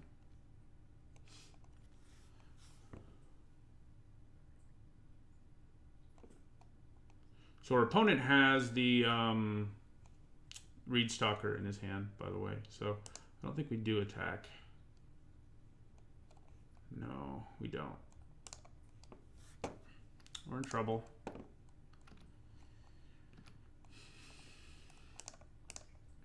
I'm going to play my Seeker. Leave mana up for Supreme Will. Could double block the snake if I cast Supreme Will during their turn. Yeah, cast something now. Come on. Yeah, we're going to snipe that, I think.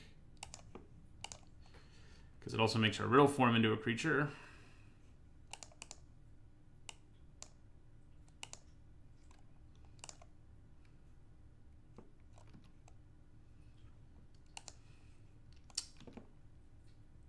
Yeah, I think I double blocked the snake with Seeker and Riddle Form.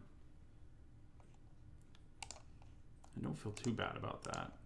Only one of them will die, probably the Seeker. I mean the Riddle Form, not the Seeker.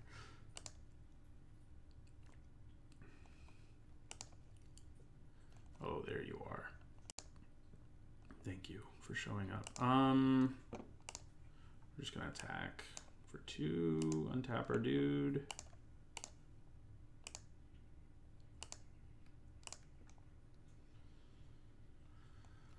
Okay, so let's play this Angel.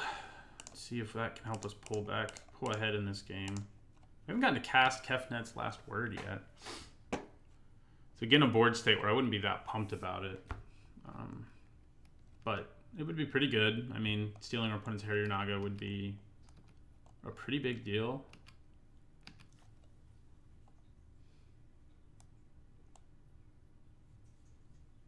Sidewinder Naga. No deserts around yet. Are you going to play a cartouche? Don't play a cartouche. Ambuscade. At least you 2-for-1 yourself. Oh, no, you don't. God, why is Ambuscade not a fight card? Okay, I think we're dead now. Pretty much. Pretty much dead. We're going to go to 6. Okay. That keeps us in the game for sure. Wish I had a land in my hand so I could also loot, but...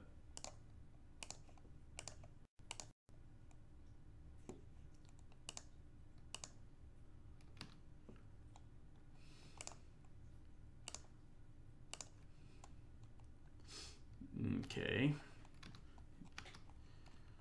We do have one more turn in us, at least. You know, we're probably just going to farm whatever he puts the Khopesh on. Yeah, that makes sense. I'm probably going to double block him and then farm the other creature. And yes, I'll be out of... Oh no, I should double block this and farm the other creature. Yeah, that makes more sense.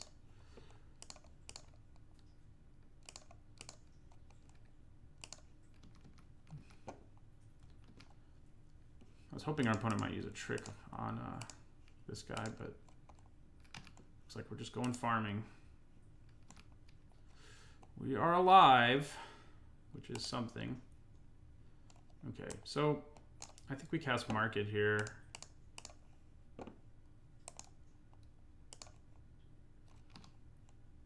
Are you going to counter my Market? No, what are you doing? Oh, you're Reed Stalkering.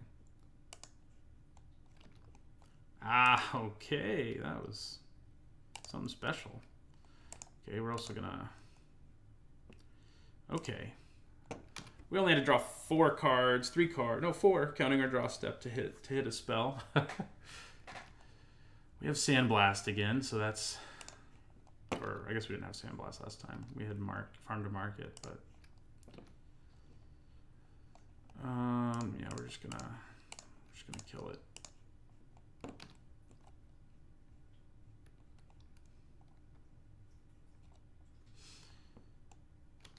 Okay, so we're just dead next turn now. Oh, no, you have to put the counter somewhere, so we're not completely dead.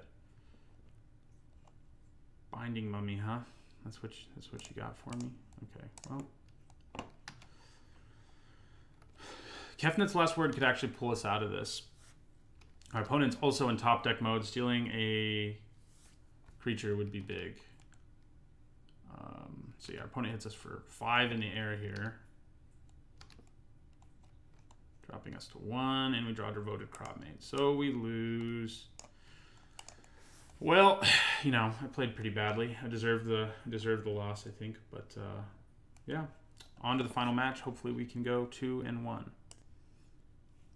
Hello everyone. We're going to the final match of an Hour Devastation draft. We are 1-1, and we're going to keep this, and it is a good one. We have a 1-drop, a 3-drop, card draw spell, 4-drop. Seems good. We could also cycle the Illumination if we deem that to be better. Okay, our opponent might be super aggressive, in which case we definitely have a decent sideboard plan, but, you know, and Sacred Cat's actually not terrible against super aggressive decks. Oh, but it's just... Oh, no, he's cycling. I was gonna say he's just going to make it Magma Spray it, which I actually would be okay with. Yeah, don't play Don't play Ronus's Champion or whatever it's called. Okay, just Neff Crop Entangler. That's cool. I mean, we're not going to be able to block it if he exerts it anyway. So, I think we just attack.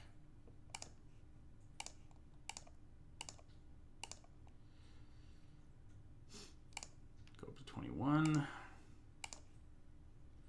And we end our turn. I'll probably play Aerial Guide now on turn 3 instead of Dauntless Haven. 3 to our face, probably. Maybe just 2. I guess it probably is just 2. Which I'm okay with. I mean, Sacred Cat provides 2 points of life swing every time it hits my opponent, and so does this, so it's not too bad. But yeah, we play Aerial Guide. It means we can get in the air longer with our Sacred Cat. You know, attack longer, I mean. Gain some more life back. Defiant Kenra. Okay. Can't attack through that, so... Yeah, we're just going to play Aerial Guide. And end our turn.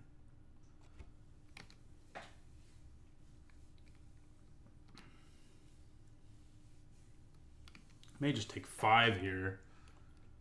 There's a very good chance we just take 5 here. Yeah. We're just taking 5 here. God, am I glad Teamer Battle Rage wasn't printed for this format or a card like it. They probably realized that they probably had something that gave double strike at instant speed at some point. And they're like, nah, it's broken. Never mind. Too good. Too good. I wish I had creatures who were like better at trading with Defiant Kenra and stuff. But we're just going to attack. This is exerted, so most likely it won't be able to attack us again. There's a chance it can. Our opponent has, you know, a way to untap his guys, and it's entirely possible. But I think playing Takrop Elite there is pretty sweet. Means we can get in for 2 in the air with our Sacred Cat. And our opponent is in red-green, so they are not going to be playing flyers. So that is 1 bonus for us here, I think. No attacks. Works for me. Okay, so this is going to untap. My opponent can swing for a ton. So, I kind of think I'm going to leave Sacred Cat back here. I can gain 2 off of it, go up to 17, hit my opponent for 3, 6, 8. But then they can slash attack back for 3, 5, 8 at least. Up to 10. We'll go up to 17, so we'll drop down to 7. This won't untap for a turn. So I don't... Seems a little risky. If we had some removal in our hand, I'd be all over doing that, but we don't have any. So I think just my 2 flyers are attacking and not getting exerted, and then we're going to play another flyer. And plan on chump blocking something with Sacred Cat.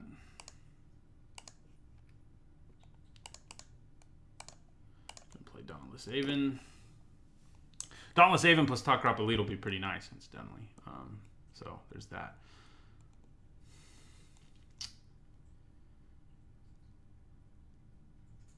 So our opponent has 6 mana. He can pump this to do 6 damage to us.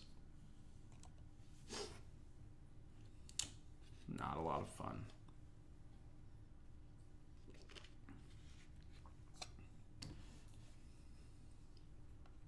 Opponent could play creatures with reach, by the way. They can play flyers, but they do have bitter bow archers and stuff like that. So that is still a problem.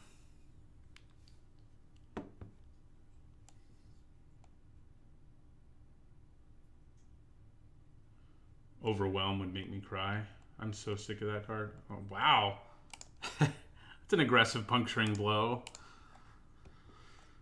I'm cool with that.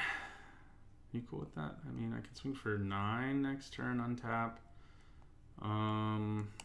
Probably still not enough. Oh, if you're going to be conservative, it's enough. Oh, you're not. Darn. Darn it. 3. Okay, yeah, we'll take 7. Sure. Feels good. Or 8, rather. I wish I had time to cast this Hieroglyphic Illumination. I could cycle it. We'll see what we draw, and we may just cycle it. Oh, we drew Angel of Condemnation. Okay, well, that is pretty good. I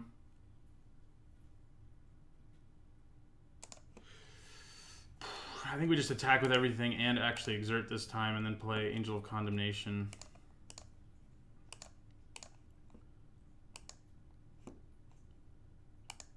We'll untap Takrop Elite. We'll give this flying. I mean, why not? Bash for 9. So our opponent has to kill us this turn, basically. And it's not going to be super easy for them to do.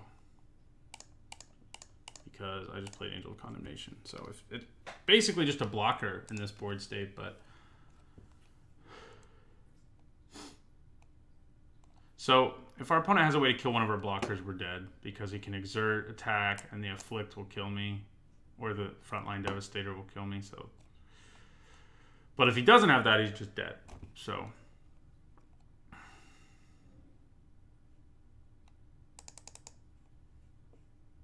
Probably should have left 2 blue untapped so I could cycle Hieroglyphic Illumination and cast an unsummon that I could potentially draw.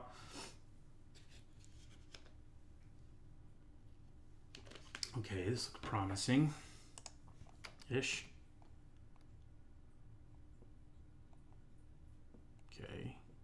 So we have to block Frontline Devastator. Our opponent could have a trick that just kills us, but we basically have to block. We're going to have to trade our Top Crop Elite. And we're also going to have to trade this. So that means we take 2/5. So if our opponent has a trick, we're just dead. If they have open fire, we're just dead. There's definitely ways we die here.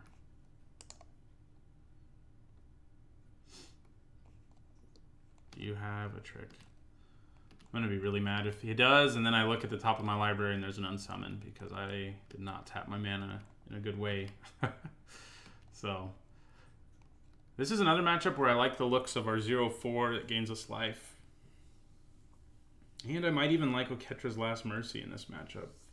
Wow. Didn't have it. We got there. But yeah, I think we bring in God Pharaoh's Faithful. I think we bring in...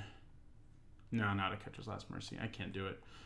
Can't do it. And then we cut probably again one of our Riddle forms. A little too reactive, especially against an opponent this aggressive. We could actually side into a much more creature-heavy deck if we wanted to and put in, like, Ancient Crab, Haven of Enduring Ideal, Sparring Mummy, Sierra of the Last Tomorrow. And what would we cut? We'd cut... I don't think there's any spells we would really cut, though, honestly. All the spells I'm playing are spells I would play anyway. Maybe we would cut Hieroglyphic Illumination because our opponent's deck is so fast that we're frequently not going to have the time to just be like, I'm going to cast Hieroglyphic Illumination. I mean, we did it in that game. We never had time to do it. So we could cut a second Riddle form, Hieroglyphic Illumination, bring in our Crab, and Haven of Enduring Hope. Yeah, sure. See how that goes. I think unriddle forming our deck there is a good idea. Yeah. Because it's, I mean, it does have the potential to do like Sandblast and block, but turning it into a combat trick it isn't that good. We've only really had one game where we got to go like Riddle form, attack in the sky until you're dead. And we had both of our Riddle forms. So it's definitely better in a blue-red deck where you have way more spells than a blue-white deck is going to have usually. And other spell payoffs, whereas we just have Seeker of Insight really. So...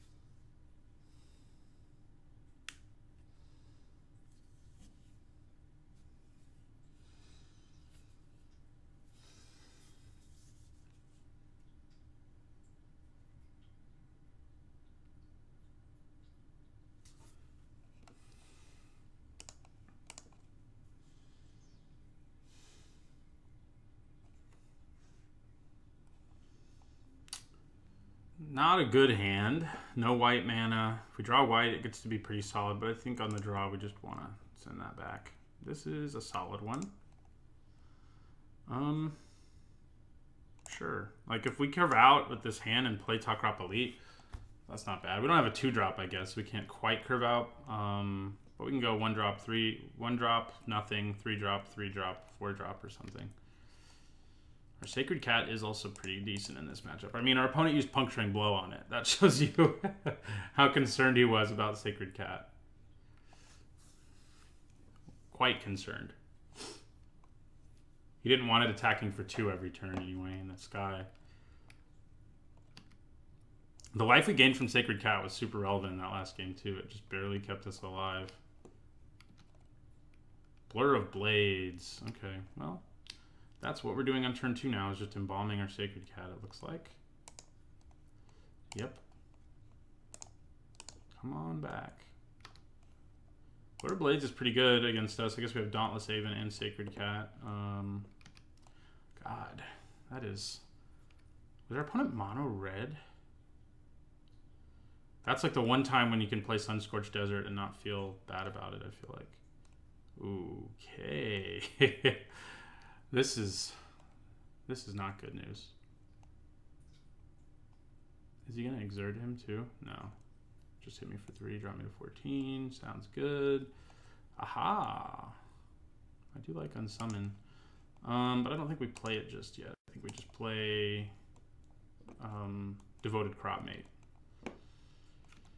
who can just trade with this even when it exerts itself. We're going to attack, go back up to 15.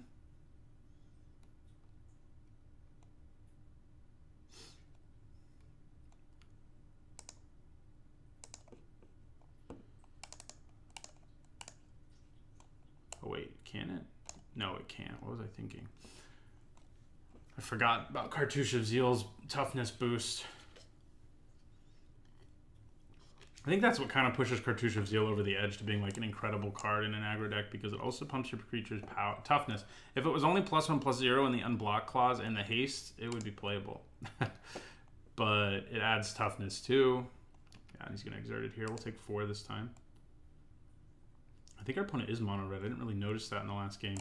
But that's really the only time you can play Sunscorched Desert is in a hyper-aggressive mono red deck, where your mana is good because you're only playing 1 color anyway, and a desert that does 1 damage is pretty solid. It's just like a land with upside, basically.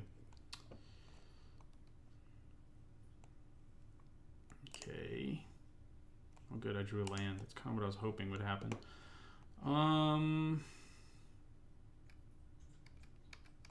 Does my Cropmate attack? I think it does. And then I play Aerial Guide and probably unsummon something at the end of my opponent's turn.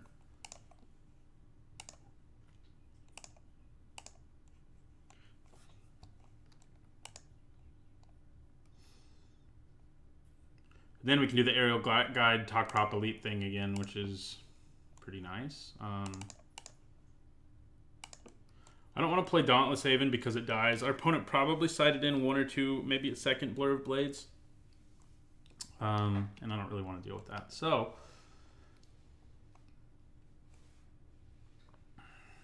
I'm going to double block this and see if he uses a trick on it so I can really get him with Unsummon. If he doesn't use a trick, I think I still unsummon it. But it's definitely going to be better if he tries to use a trick here.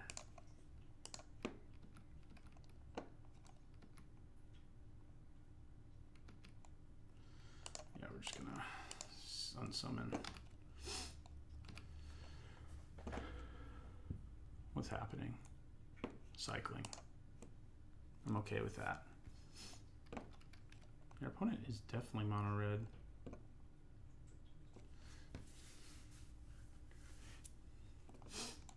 Okay, Kenra Scrapper is back. Ready to scrap.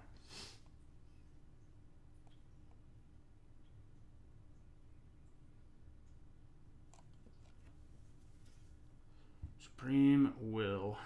Okay. Is it better to attack for 5 here or to gain life? I think gaining life is pretty relevant right now.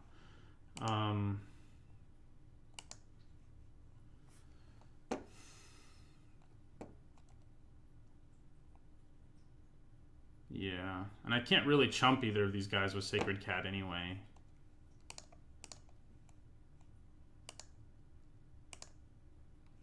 So we'll go back up to 12. We could leave mana out for Supreme Will, but I think playing Takrop Elite's just going to be better. It'll really present my opponent with a formidable board that he has to navigate in addition to just trying to kill us, because now we can attack for 3, 6, 8 in the air and go up to 14 or whatever. So, oh yeah, they're not. They have green. I remember that now. Then it's a little risky to play Sunscorched Desert when you're not mono red. Opponent should probably still attack here. I don't have any good blocks, and I'm going to give stuff flying anyway, so... Just attack with him, huh? I am cool with that. No, just attack with him. That's a good idea. Oh, they're not. He's not exerting either of them. I'm just going to take 5.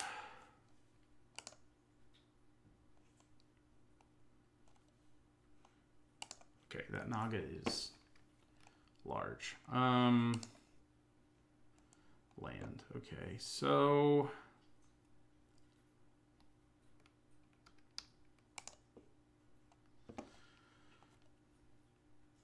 go up to 8. Take a lot. Take a lot of damage. If we're allowed to untap, we basically win. Again, we're in that situation again. But I don't know that we're going to be allowed to untap. So maybe it would have been better to play Dauntless Haven first, because it could have let me attack and untap something.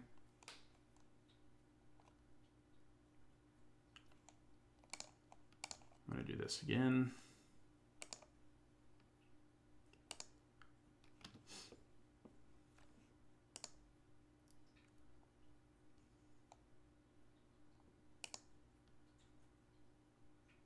We might just be dead, though, even at 8.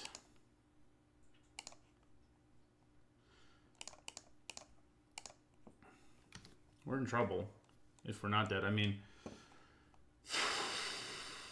this will be 4 with Trample, this will be 4 with Menace, and this will be 4 with Trample. No, he won't quite kill me. Depends what he has in his hand, though. If he has a way to kill a blocker, then I'm dead. If he has a trick. Okay. He did have a way to kill a blocker, and so we are not actually quite dead, right? 2, 2. No, yeah, we are. We are dead. Why didn't I have mana for Supreme Will? Okay. All right. We need to draw this God Pharaoh's Faithful. Come on. I'm pondering Oketra's Last Mercy a little bit. Because our opponent like spends all of their action to, you know, tapping stuff down. Like, especially if they exert stuff to kill me or think they're going to kill me, and then I use Oketra's Last Mercy. But still, I don't think so. I think I would need to be against an even more all-in deck than this one to really want it. One with Fling, like I mentioned. One with that gives up resources to try to kill you quickly, not one that just, you know, I cast Oketra's Last Mercy. Even if their guy's exerted, you know, the next turn they won't be able to hit me, but they'll be able to the turn after that after none of my lands untap. So, you know, it's not great. Still have not gotten to cast Kefnet's Last Word. We've gotten Angel of Condemnation lots of times, though, so I can't complain too much.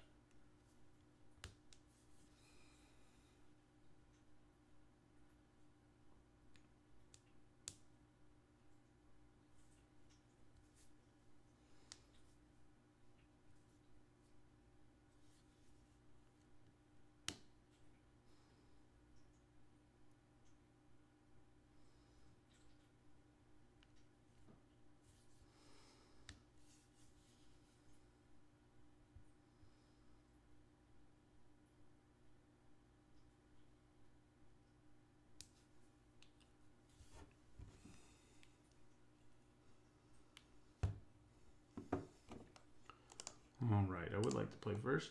Give me a good hand. I think this is a solid one. We do really need to hope we draw lands, but we have 16 in our 33 remaining cards. Oh, no, we only have 15. So it's a little less than half, but we do have a 2-drop. We have a way to interact. We have our best card, basically, an Angel of Condemnation. So, you know, it's not too bad. All right. We did draw a 3rd land, which makes it a lot better. If we can do a 4th land, too, going 2, 3, 4 the way we can is going to be pretty good. He has a there's a Zerodon to cycle every game. I'm surprised how many cards with cycling this this very aggressive deck has, but it's been working for our opponent. Neff Crop Entangler? No, you don't have a 2-drop. That bodes well for us, I think. We're gonna bash, play Aerial Guide, and then play Angel of Condemnation. We can think about playing Top Crop Elite first. But I don't love that. I think playing the Angel and just saying, "What's up? Can you do anything about that?" is pretty good.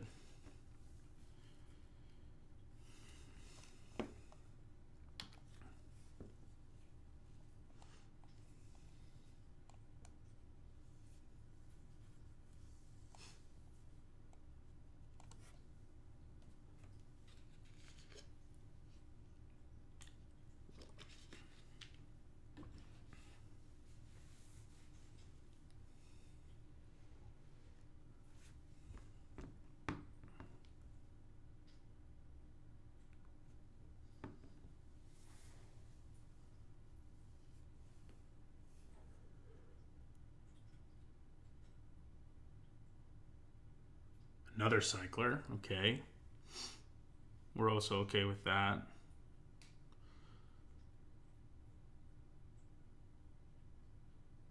Our opponent probably only runs like 15 lands with all the cycling and the low curve they have, which is interesting because they're also running Sunscorched Desert, which is, again, dangerous. They may have just wanted it because they have the Naga guy, but it's a dangerous one to run, I think. Okay, well, we're just going to attack in the sky with both of these, and then I'm going to play Angel of Condemnation. Make my opponent have Puncturing Blow or something.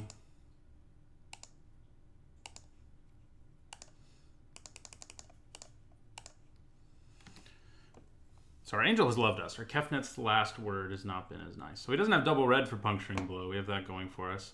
He could have a Cartouche, though. We haven't seen one, but he could have one.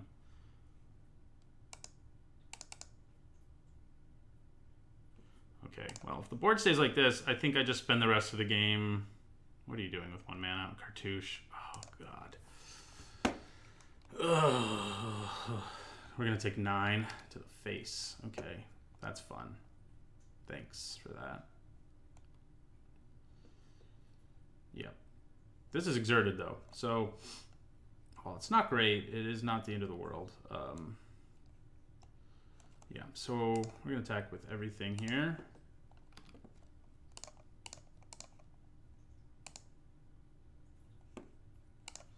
Give Anointer Priest flying. And then I think I just leave mana up. I can either use farm or the ability of my Angel. That gives us, well, actually 3, 5, 6. We should just play Top Crop Elite here. God, it's sort of dangerous though, because our opponent has like explosive damage that he can do. Like if we play Top Crop Elite here, we can just win next turn because we'll be swinging for enough.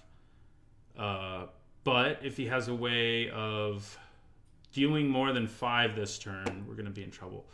I guess we can block, though. Like, worst case scenario, if we have to, we can block. I think it's worth it. I think, you know, this really spikes our chances of winning. Whereas just playing farm would be nice, but it's not incredible. Yeah.